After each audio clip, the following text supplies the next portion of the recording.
Yo, haha, Bill Nicholson.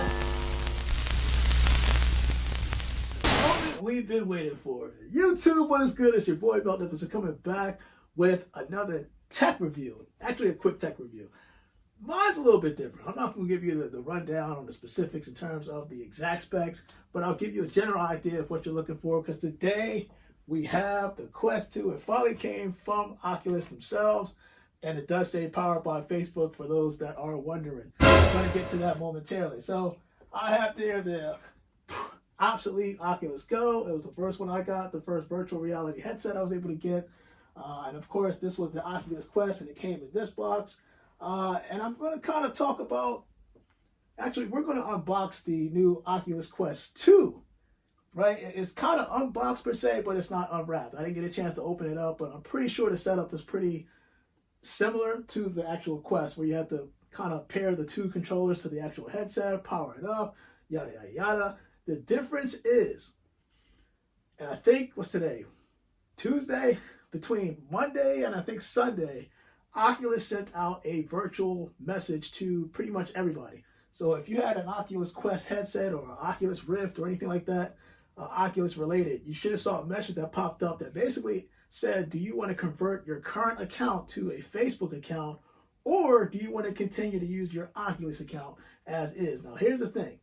If you decide to use your Oculus account because you don't like Facebook and the whole data and all that stuff, if you don't know about that, people are worried about the whole privacy being sold, whatever you're doing on your VR headset being sold to third-party, companies and stuff like that. Me personally, I'm not really worried about that because it's a YouTube channel, right? And most of my YouTube channels are connected to most of my social media platforms, so that includes Facebook, Instagram, and Twitter. So I'm not really worried about that. But anyway, I chose to already migrate my Oculus account to the Facebook account. Now, keep in mind, your Facebook, whatever you have, and your name displayed on Facebook is going to be entirely different from your Oculus account. Keep that in mind. If you decide to keep your Oculus account because you're technically grandfathered in, from what I understand, it seems like Oculus will support, or the Facebook company themselves, their IT, the true IT, not Facebook Incorporated, which is what was doing it before, will support your applications that you bought and things like that, even the hardware, for 2 years.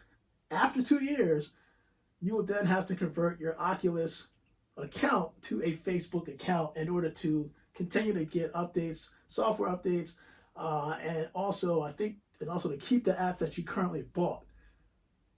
Yeah, that's the whole brand. To me personally, if you can, it's just personal suggestion, just convert it over and get it over with, because 2 years down the line, you're going to do it anyway. And quite frankly, if you don't want to do it, most people, they probably just wouldn't even get the Quest 2. So if you're wondering, I did read, and I think it does state right here, that if you do buy the Quest 2 and you have an Oculus account already, you can still log onto the Oculus account. The 2 years still apply, even though this is a brand new headset. Now, with all that said and done, just wanted to get that out the way. And one of the biggest differences, I will say this up front, that I read, and you'll probably see a video picture here showing the differences between the Quest and the Quest 2. The biggest differences I'm seeing is the refresh rate, right? Where I think that the Oculus Quest goes at 72 hertz, and I think the Oculus Quest 2 will go up to 90 hertz. Now, for those that don't know what the heck I'm talking about, just picture somebody that gets motion sickness, right? And because you're twirling around in virtual reality, you're seeing a scene go around and round. Well, to fix that, or at least help with it, if you increase the frame rate, the images, it'll help with the motion sickness. So this right now is set to 72 for the Quest, the original Quest, but Quest 2 is also set to 72.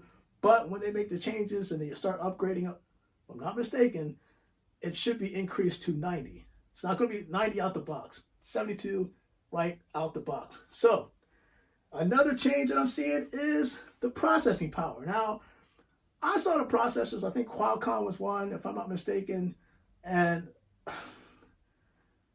the way I see it is, yes, it's going to be slightly faster. But at the same time, I don't think it's worth the upgrade, but I'm going to get to that momentarily. Another difference is that I'm seeing is the CPU usage. Now, the CPU, I believe on, I'm sorry, not the CPU, the RAM. The RAM usage on here is 4 gigs, whereas this new one is set to 6 gigs. And what that means is you can have a bunch of applications running or certain processes running in the background that you may not know, even though you go and log on to that application, you hit quit and you think everything's quitting, but really there's certain things running in the background that you don't know about, I don't know about.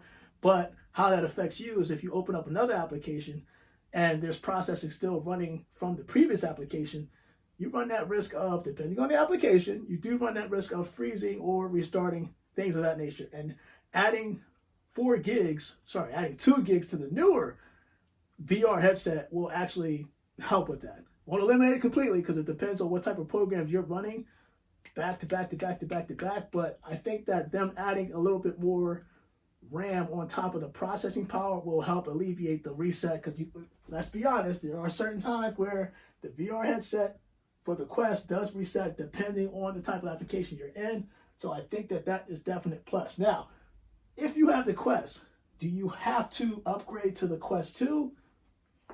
Let's just take this out the box. Here's the Quest 2.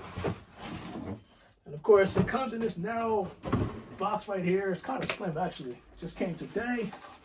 Over here. So this is the Quest 2. So if you have the Quest 1, do you have to upgrade to the Quest 2?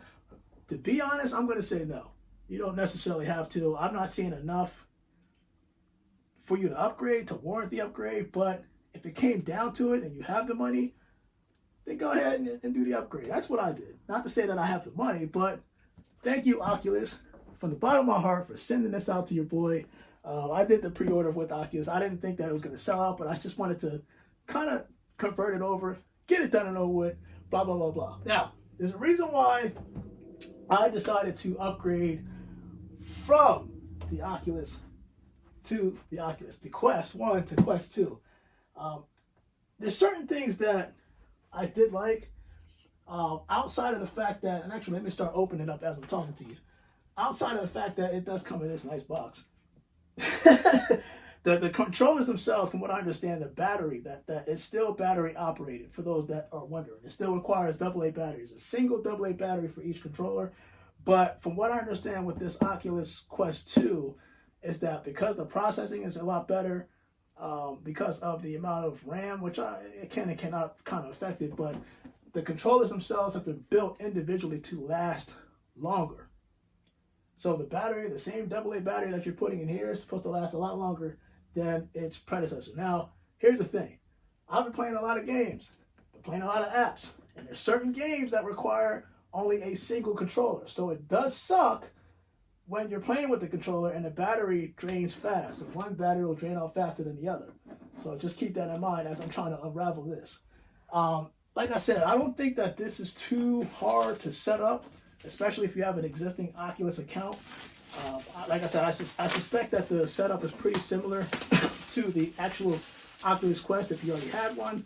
It does feature that same Guardian experience. And for those that don't know, you create a virtual barrier that is around you, that you feel like there's empty space, so that there's no walls, there's no bed, like a bed or a dresser, that is blocking your area, your walk around area, when you put this on. And what that does, it creates a virtual barrier. It's like a Guardian. You're basically just taking a controller, saying like, this is the designated space that I need freed up in order to make movement without hitting the wall or whatever object that's going to be in place, and you're able to set it. So keep that in mind.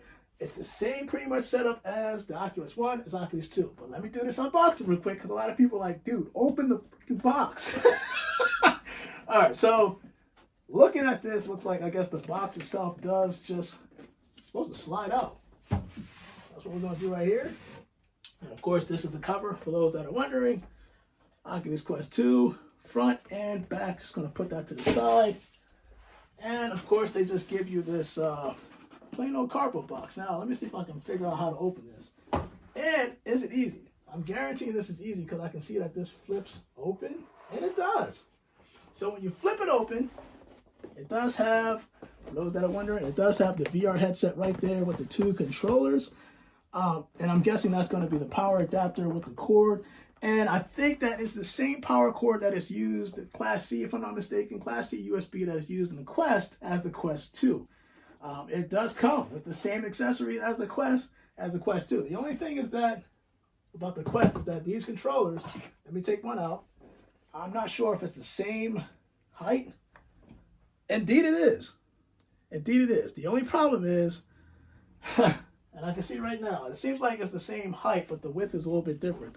So this is the Quest 1 controller, this is the Quest 2 controller, and the only problem I'm seeing is the fact that the controller on the Quest 2 is a lot bigger. It's a lot bigger, but it's a lot sturdier to the hand. The problem I have with this is that without this grip, and for those that don't know, there's actually like a grip attachment to this to help me grip the controller without it slipping out. I think this actually has more grip than this. This tended to fly out my hand, so I had to buy this little accessory just to make it work. I think that in hand that this looks fine. It kind of features the same thing as the first one, right? You got your triggers right here, located on the side, on the top of the controller. Still got your A-B design right here, A-B button design. You can see that right there. And then the Oculus button is conveniently located here versus at the bottom.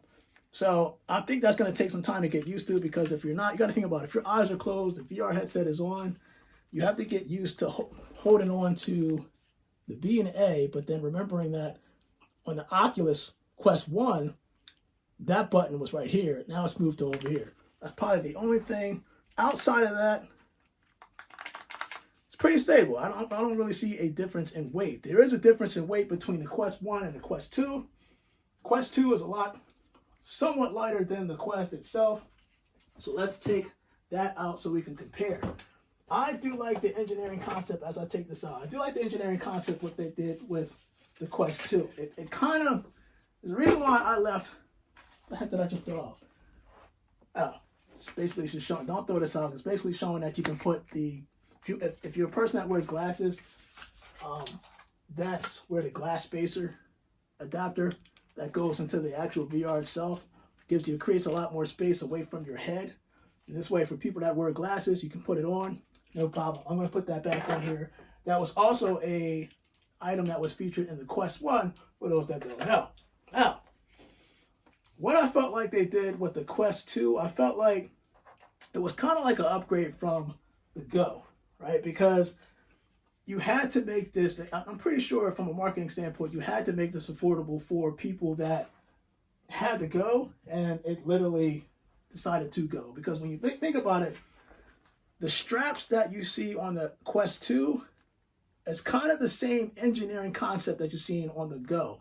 So I felt like if they tried to, and I say they, if Oculus tried to incorporate an upgrade, a true upgrade from the Quest, the original Quest, you have to do it at a cost. So I feel like by them eliminating this type of strap where it's like hardened, kind of sits on the head and doing more so of this, it probably saved them some money in terms of the cost in order to produce it. Because at the same time, you're still having that 6 degrees of freedom for the 4 cameras that you see on the 4 camera lenses that you see on the Oculus Quest 2.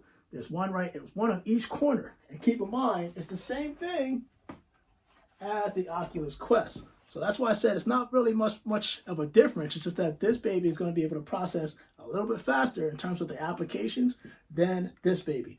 Keep in mind also, people, if you see somebody with an Oculus headset on, I always tell people, don't make faces. Don't tease them, because they can technically see you with a double tap feature. Passthrough is also featured on the Quest. It's called Passthrough mode, and it's featured on the Quest 2. If you double tap, the camera will activate, and people will, even though I have this on my head, I will be able to see through these lenses, and I can see you live. So just because we have the headset on does not necessarily mean we cannot see you. We can see you. I'm saying that because I've seen people do it. They're sitting there doing this and, all these whatever goofy faces. It's like, dude, I can see you right through here. So that's another cool feature. Now, in terms of the cushioning, it seems like the cushioning for the eyes, where you would normally strap this up and put this on, there is 2 stickers that you do have to remove. And it tells you no liquid cleaners, because you probably have to use one of those cloths. And I think it does come with one. If not, I have one somewhere nearby. Something like this. Actually, I think this is the original Oculus cloth from my Quest. But you have to take this and clean it off that way. Don't use Windex or anything like that because you run the risk of damaging the whole product itself. I do feel like this is the Go's replacement, right? It's the Go's replacement, the Oculus Go replacement with the upgraded features from the Oculus, the original Oculus Quest. So let's take the other controller out, and I'm trying to see what else that this thing comes out with. Let me just put this controller down. And of course, you saw the whole glasses adapter thing. Now the box that this comes in, pretty sure this is the power adapter itself. And hit me up on Oculus. If you're on Oculus, I'm probably, I don't know if I'm listed as Miltnificent or Miltnificent_YouTube, one of them. You'll see it on the screen displayed here. Hit me up. It's all good. Yes, the box is basically, the box, when I say the little box that you saw in the package consists of the Oculus Quest 2 manual and the power cable. And again, it is Class C. Let me just take this out. Pretty much the same thing as this previous Quest release. The only thing is, I'm not sure if the cord is as long, and it doesn't look like it's as long as the original Quest. So I'll get to do a little experiment, a live experiment. Oculus Quest 2, right? So when the Oculus Quest 1 came out, this was the power cord right here. Look how long that is. And sometimes this is actually a good thing, especially when you're running low, you got to power up, this can come in handy. Now, Quest 2, they gave you this little rinky-dink, not rinky-dink, but they gave you a shorter version.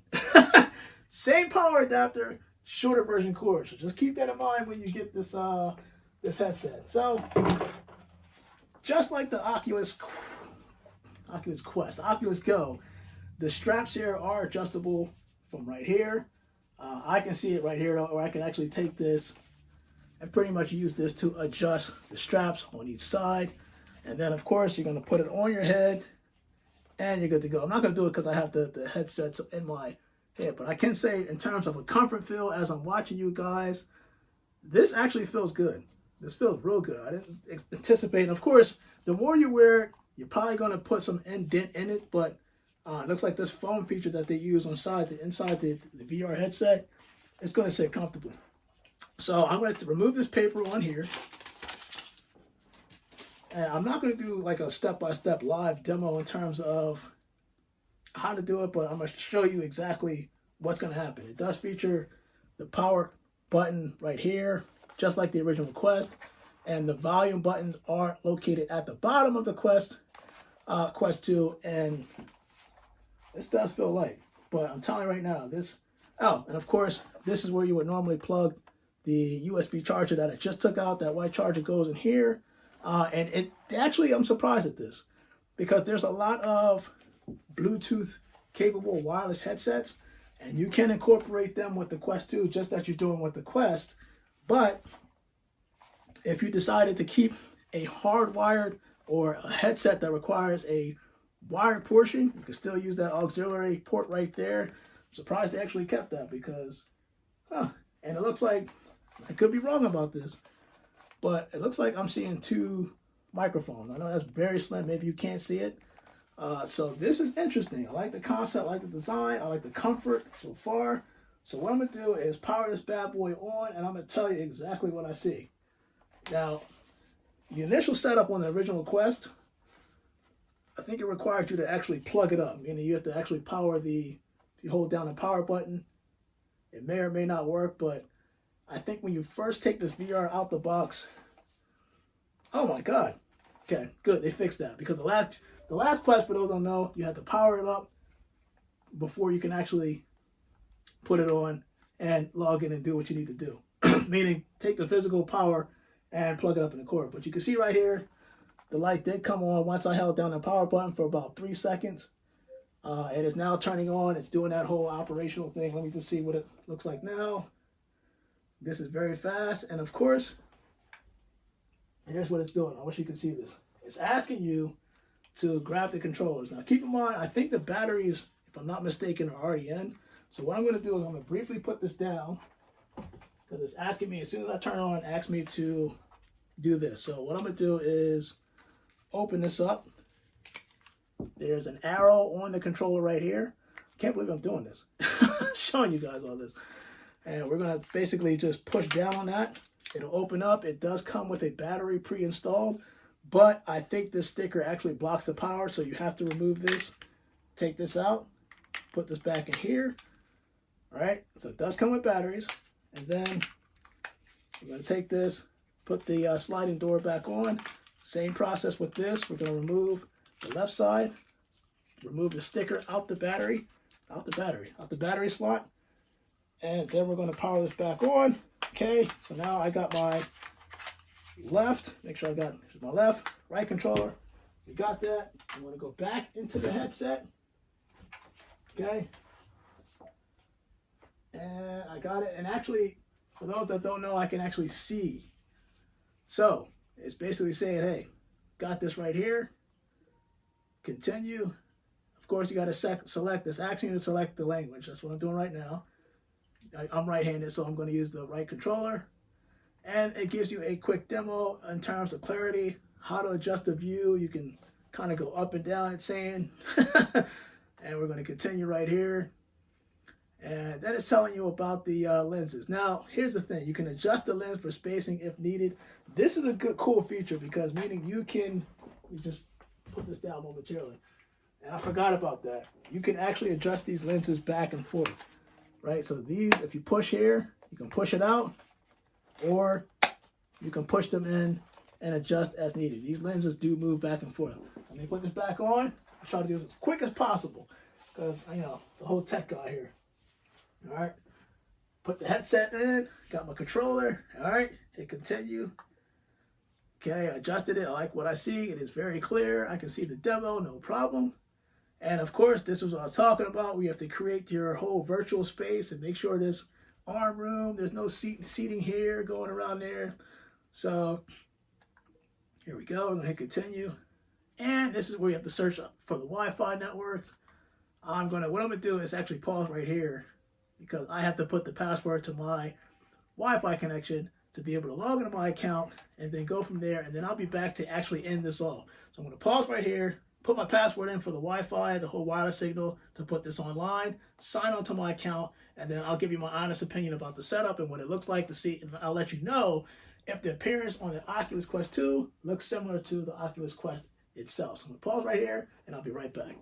And we're back. Now, pretty much everything was easy to set up. What you have to do is you have to log on to your phone and go directly to your Oculus app account. And because what happens is once your headset syncs with the Wi-Fi connection that you have at your house, it's going to come online. I think the fastest way to do it is to make sure that your phone is also on the Wi-Fi network.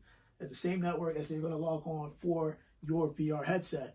And what happens is it's going to sync. It's automatically going to detect that you have the new headset. It's going to pair. You're going to see a series of software updates. The tutorial is going to pop up telling you that you should be 13 years or older as the recommended age in order to operate a VR headset. Again, recommended age. And one of the things I saw was the Guardian that I just spoke about earlier in regard to the space that you have to create. Because when you're making your arms and your legs fly all over the place because you're interacting with virtual reality applications, you want to ensure that you're not going to hit a wall, hit a bed, hit a rock or something like that that could get in the way. So right now, it was pretty easy. And once you sync your headset, it's going to update the controllers. Give it a second. Wait for both controllers to update because it looked like you're not going to be able to see it at first when you put the headset on. It's going to update the software, the controllers, software updates. You get on, and it's that simple. Now, excuse me, geez.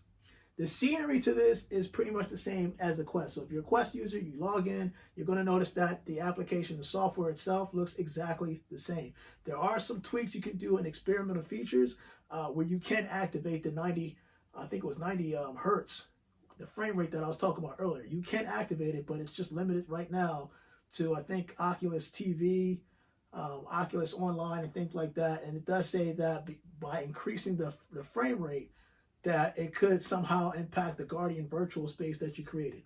I don't know how that works. I didn't activate that just yet. But right now, all my apps that I have, it does have it preloaded in the cloud.